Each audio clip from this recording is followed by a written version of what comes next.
What's up, everyone? Welcome to this day in Philly Sports History for June 11th, 2025. I'm your host, Jim Montgomery.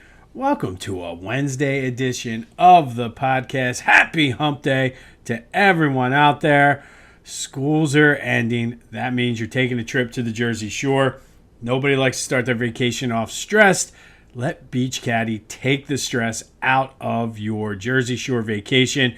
If you're in Ocean City, Sea Isle, Avalon, Stone Harbor, or Wildwood, let them take the stuff from your car, move it into your place. At the end of the week, move it out, put it back in your car. They also have the best beach carts on the Jersey Shore. Nice, big, inflatable wheels. Move across the sand with ease. Beach Caddy takes the stress out of your Jersey Shore vacation. Use the promo code JIMBO to take 10% off of your order. Let them move in, move out. 10% off of your bellhop service is what they call it. It's the move in, move out, and then 10% off your beach cart rental. Use that promo code JIMBO. Let Beach Caddy take the stress out of your vacation. BeachCaddy.app in Ocean City, Sea Isle, Avalon, Stone Harbor, and Wildwood. These guys are the best of Philly. They've been on Channel 6. Great company. Takes it and really, like, truthfully, nobody wants, after sitting in traffic, to get all hot and sweaty. You want to go and start enjoying your vacation. Let Beach Caddy move you in, move you out, rent a beach cart, and take the stress out. Use the promo code JIMBO for 10% off of your order. Speaking of stress, though, man, Phillies just not a good game yesterday. Actually, let me take that back. Mick Abel pitched. He was okay. Wasn't as great as he was. Gave up a few home runs. Did battle back, and we saw glimpses of what could have been, but certainly not as good as his first couple starts. I don't know if it's a good thing, but he will get some extended time here in the rotation, as Aaron Nola had a setback on his return, as he has pain in his side. I don't know if it's a strained, like, oblique or what. So we'll see what happens. But 8-4, Phils lose. The bullpen just imploded. Taiwan wasn't good. Joe Ross wasn't good. Truthfully, Kyle Schwarber, everybody talks about how great he is in June. He hasn't done shit in June. I don't know. And if this was just like a standalone game and we weren't coming off the losing streak, we haven't lost 10 out of our last 12, maybe you just chalk this up. Cubs are first place team. You're going to have this. But they need to come back today and win. Luzardo's on the mound. Hopefully he figured out whatever he was doing with tipping his pitches. But this team is in trouble. Like I said, I mean, they battled back, but they wasted opportunities like they have been. They had plenty of opportunities to knock guys in, and they're just not getting it done. I don't know. I mean, there's so many holes. Not sure if they need to make a move now, let it play out more, start bringing up some of these young guys. You saw Boston brought up their top prospect. I don't know. I mean, they have maybe wild card aspirations, but maybe bring these guys up and just let them play. The Phillies seem to historically do that with a lot of their prospects. They hold on to them when they shouldn't. They keep them in the minors. Look at what happened to Ryan Howard. For years, we could have gotten better. But no, Don Brown is the answer. And Don Brown basically had a good 6-week stretch. So I don't know what the answer is. I just know the way things are going. I don't know. But they're back at it today, looking to win this series against the Cubs. The old business person special. 1 o'clock start today. Haven't heard any updates, but Brandon Marsh left the game with an elbow injury. Slid. It was weird. He slid into second on the stolen base, but it was his arm that it looked like it almost got caught in the dirt. So we'll see. I mean, just added to the litany of issues that this team has right now. But not a good loss for the Phils, 8-4. In a game that they had the lead late, and the bullpen just self-destructed on them, which has been the case a lot this year. Hopefully they're able to bounce back. But let me know, what do they do? Is it now the time to make a move where you're probably going to overpay?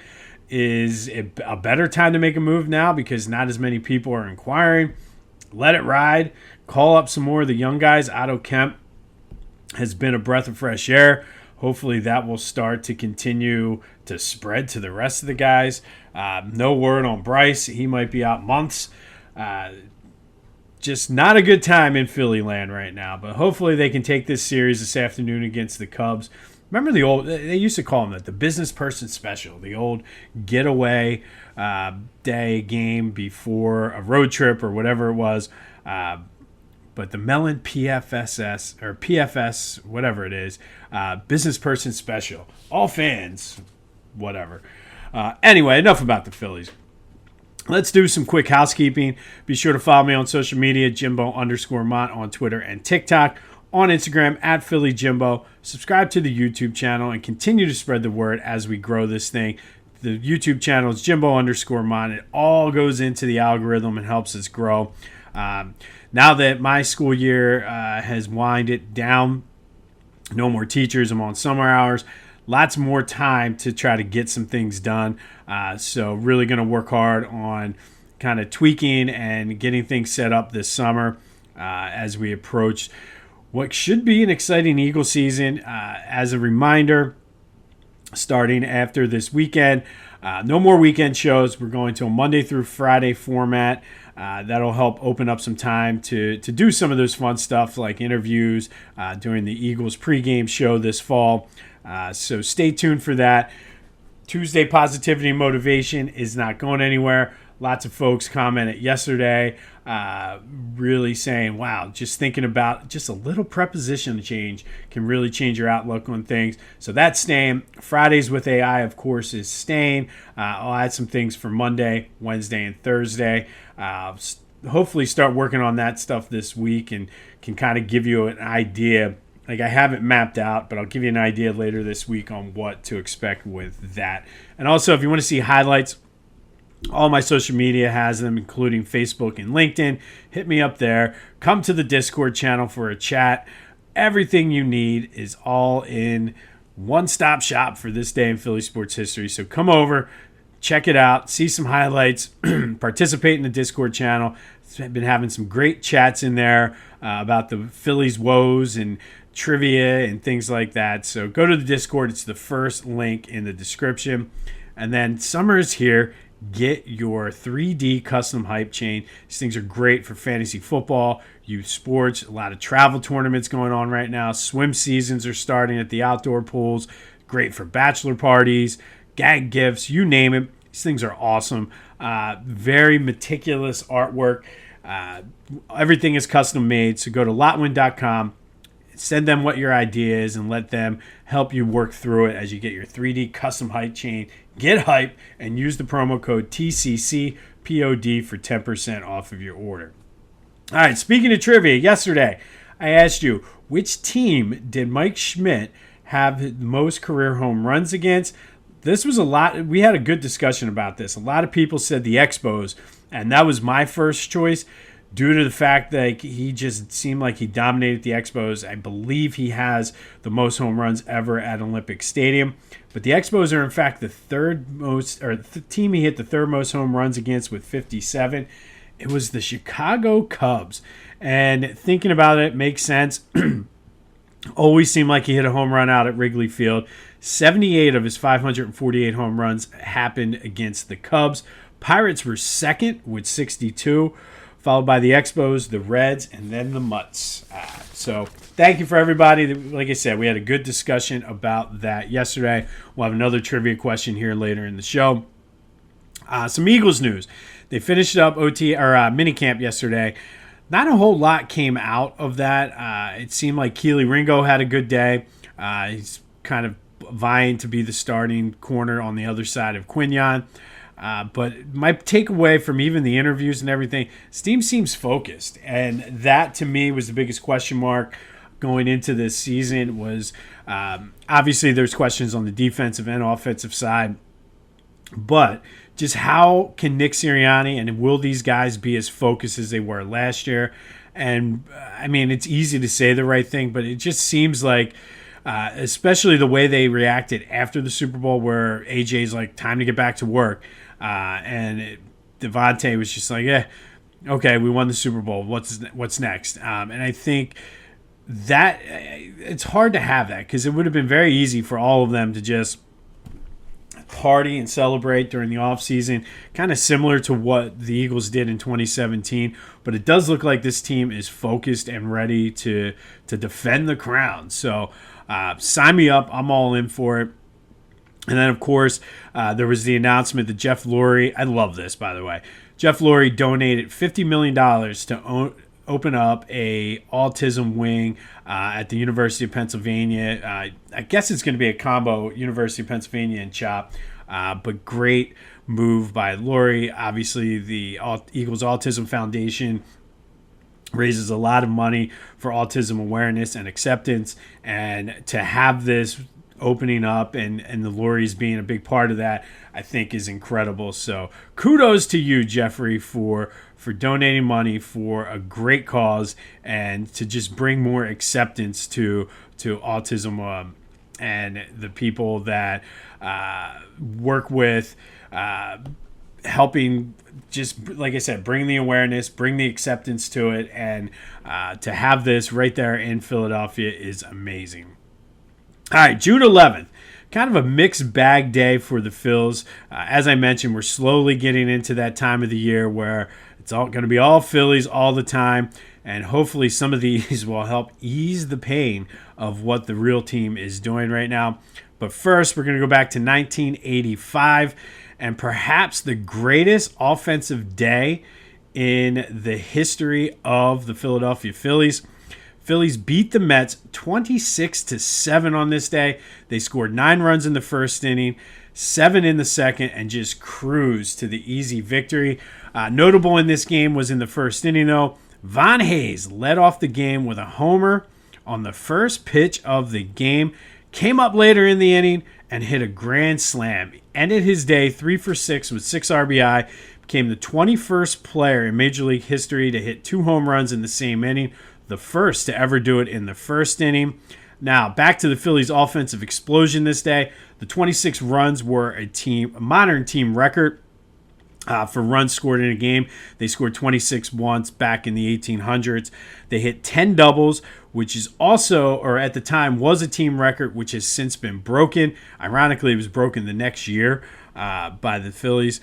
3 of those doubles were by Bo Diaz. Tied a team record for hits in a game. And just, it could be the greatest offensive day in the history of the Phillies, all led by Von Hayes, who hit 2 home runs in the first inning, including a grand slam. And Von Hayes is an interesting character in Philly sports history. And obviously, Mr. 5 for 1 never really lived up to those expectations. Not sure if it was necessarily his fault or not. I feel Von Hayes was sort of expected to do more because of the 5 players. However, it wasn't his fault. They just overvalued him. He would have been a good piece on a team with a couple other stars, and kind of brought him in as the heir apparent to Mike Schmidt. They had some good years together. But a guy like Von Hayes, I think, would be good on this particular Phillies team. I've heard various reports that maybe Von wasn't the nicest guy, so that probably plays a role into it as well. But if you look at that trade, 5 players for Von Hayes, there was some already established major leaguers in there, but they were just role players, bench players at best. The only guy in that trade who had a better career than Von Hayes was Julio Franco. And I don't know if the Phillies would have hung on to Julio Franco. Had they hung on to him for his entire career, maybe it would have changed the trajectory of the team. But Julio Franco bouncing around to a bunch of different teams. So, I don't know. That's my little Von Hayes rant. Kind of one of the poster children of the ineptitude of those teams. But wasn't necessarily his fault. He didn't trade himself for 5 players. And later this month, I'll get into the ineptitude of the front offices of our major teams. But on this day, Phillies with perhaps the greatest offensive display in their team's history, beating the Mets 26-7, 9 runs in the first inning, including 2 home runs by Von Hayes, becoming the first ever player to hit 2 home runs in the first inning. And then fast forward 5 years to 1990. Phillies were playing the Expos in a doubleheader at the Vet. Coming into the game, Lenny Dykstra was hitting .407 and riding a 23-game hitting streak.